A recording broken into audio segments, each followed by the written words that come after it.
Okay, hi everybody. I'm Alexa Pearce. I lead the social sciences team at the University of Michigan Library.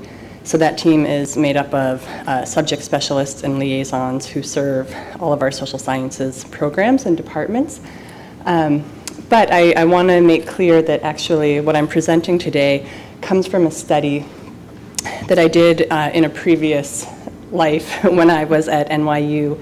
And it's a study I did with my colleague, Natalie Templeman-Cluett. So the citation down in the corner is actually to our article if you are interested. So in the picture here I will get to, this is from further along when we got some results for how we created our personas.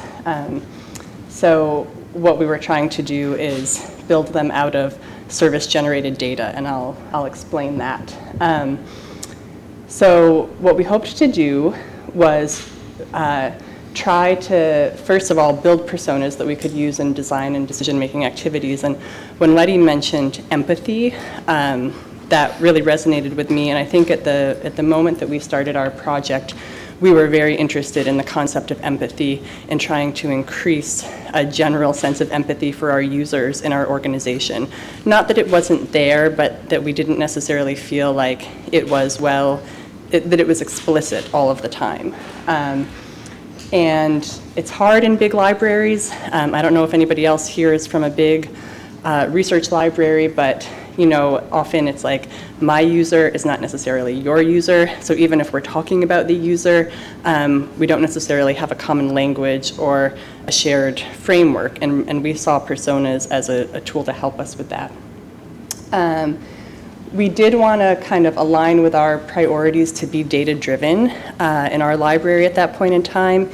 And we were also increasingly aware that we just had this like exponentially increasing amount or volume of service-generated data. And I think at this point in time in 2017 in libraries, we're all really aware of that, and we almost take that for granted. And at the time that we started the study, that was not necessarily like a new phenomenon, but it was just hitting us over the head. Like, we have all this data, and what are we doing with it? And can we use it to learn about our users and to improve our services? And then finally, we were also aware that in the UX UCD field, there's a criticism sometimes that personas can lack rigor or feel, like Letty kind of mentioned, the stereotypes, or that they sort of have a lot of fluff to them. So we thought if we could in some way bring in our service-generated data to build them, we could hopefully just address that criticism. Not that we thought personas were not rigorous, but why not try to do something that would automatically, like from a starting point, address that criticism. So for our data source, we chose Ask a Librarian chat transcripts. And as many of you know, Ask a Librarian services in research libraries have grown in scope and volume over the last decade. So at NYU and at Michigan, we have chat and text and email services. We used the chat service, which is really the one that was the most ubiquitous and the busiest. And so the transcripts are, they're just conversations between users and reference librarians about a range of needs and issues. We gathered a representative sample of the transcripts to use as our data source.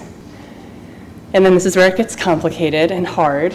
We coded them, and what we wanted to do, we were envisioning that if we could plot them on an XY graph, that then maybe spatially we could find clusters, and that maybe those clusters could be the building blocks of personas.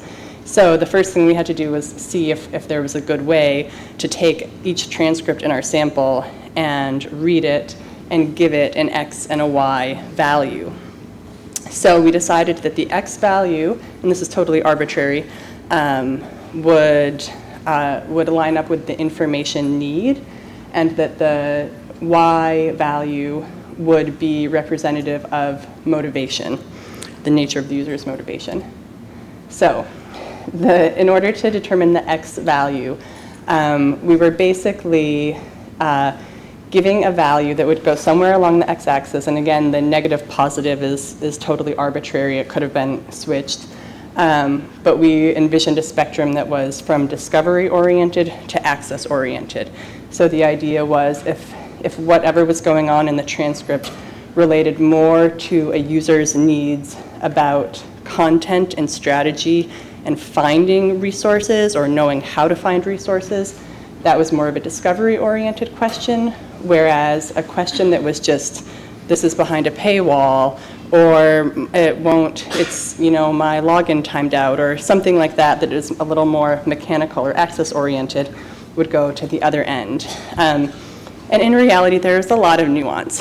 And I'll acknowledge it's not as if because one user asks a question one time that then you can categorize that person as being, always having that kind of need. But again, we're trying to build sort of these composites.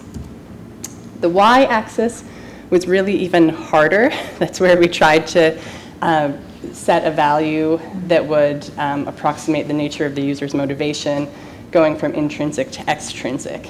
And I think I made assumptions in this project as somebody who had a lot of experience as a reference librarian, like, you can totally tell there are certain kind of users who ask these questions and it's just obvious that they're really motivated, and other kinds who don't care. And there was so much nuance. So what we actually did for both of the axes to come up with the values is we developed this very long instrument that was a questionnaire. So when we read each transcript, there would be several questions that the questionnaire would ask about what happened in the interaction, and then based on the answers to those questions, we mapped those to values that would either go on the x or y axis.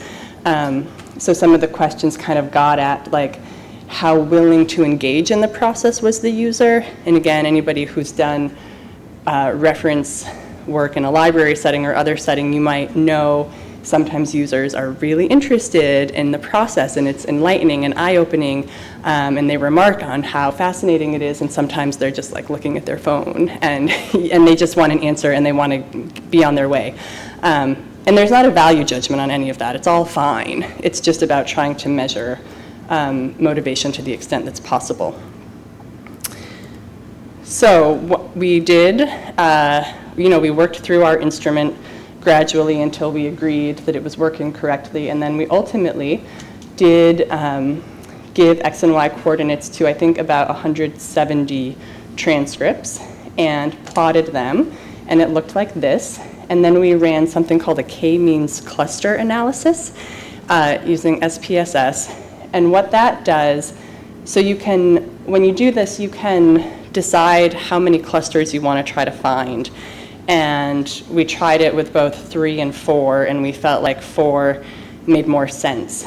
But basically, and I'm sorry, the top is really faint. That's like a really light green dot.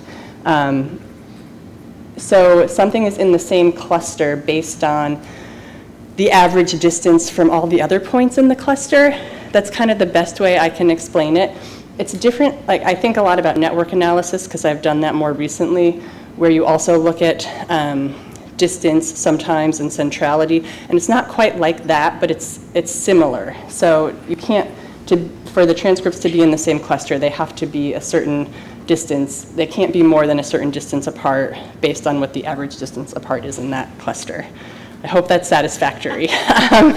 And if you have more questions about k-means cluster analysis, I'm happy to try to answer them.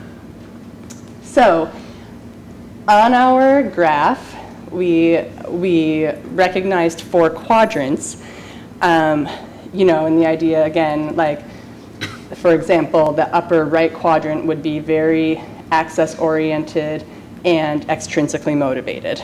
The lower left would be intrinsically motivated and discovery-oriented. The clusters didn't line up with the quadrants, so that's not surprising. Like I said, there's a lot of nuance. But as we analyzed the clusters, we did see that we could characterize them according to the idea of these quadrants conceptually. So the biggest cluster is this one that's mostly in quadrant B. So it's mostly intrinsically motivated access-oriented, but has some overtones of extrinsic motivation and discovery-oriented questions. And that cluster we turned into this guy, Eric. So I'm not going to try to read all of the characteristics of Eric, but he's a graduate student. He's a part-time student. He, uses the library in some specific ways, trying to find study rooms. He gets frustrated by having to go to different places to find the resources he needs. He wants everything in one place. He's got some credentials that we have put here, with some other characteristics. And that's actually the biggest portion of our sample. It was 42% of the whole sample we worked with went into the Eric cluster. Then, okay, so now we've got our second one, which I'll call Proto-Jessie. And she's way over in C with a little bit of D. So again, mostly intrinsically motivated, but she's more on the discovery side. That is her information need. And this is who I will embody for the Q&A. And the reason for that is because I feel like I had a similar life as Jessie. I also lived in Astoria and commuted by bike to New York. So some of these things, we worked from data, but obviously we made up some of the traits and the characteristics. So she has taken classes on citation management tools. She actually consults with her subject librarian. But again, we kind of talk about some of her frustrations with being a commuter and needing space and needing to be able to access some services at the times when she's on campus. She's also a part-time student, has a job, has interests outside of school. She was 28% of our sample. Now we get to, so Eric and Jessie were the two biggest, and now we have two smaller ones that were both 15%. So down at the bottom, we get to Pierre, who is mostly over in B. He's the closest thing we have to the access-oriented intrinsic, but he's got a pretty good portion over in C as well, which is discovery-oriented, but it's not too far over.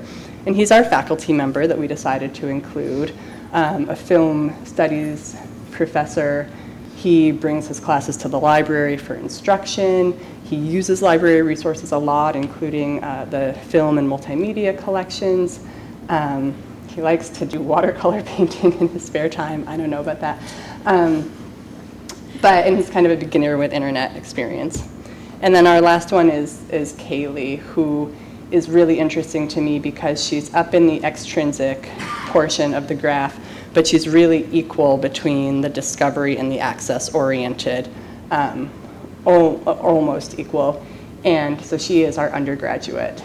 And she's actually a student athlete. She's very busy. She doesn't go into the library in the way that we would teach her to, but and she doesn't understand why there are kind of like different interfaces and different portals all over the university's website, and doesn't necessarily want to deal with knowing the ins and outs or the differences between them. She needs to just get stuff done. Like, in addition to being a student athlete, she plays the violin. She's very busy, so she's not just focused on becoming a future scholar, right? So, ta-da, that's how we built them in a nutshell. And I know that's sort of a lot of information that might be a little complicated, so whatever questions are welcome. And as I mentioned, I'll focus on Jessie when we go to the next portion. So, thank you. Thank you.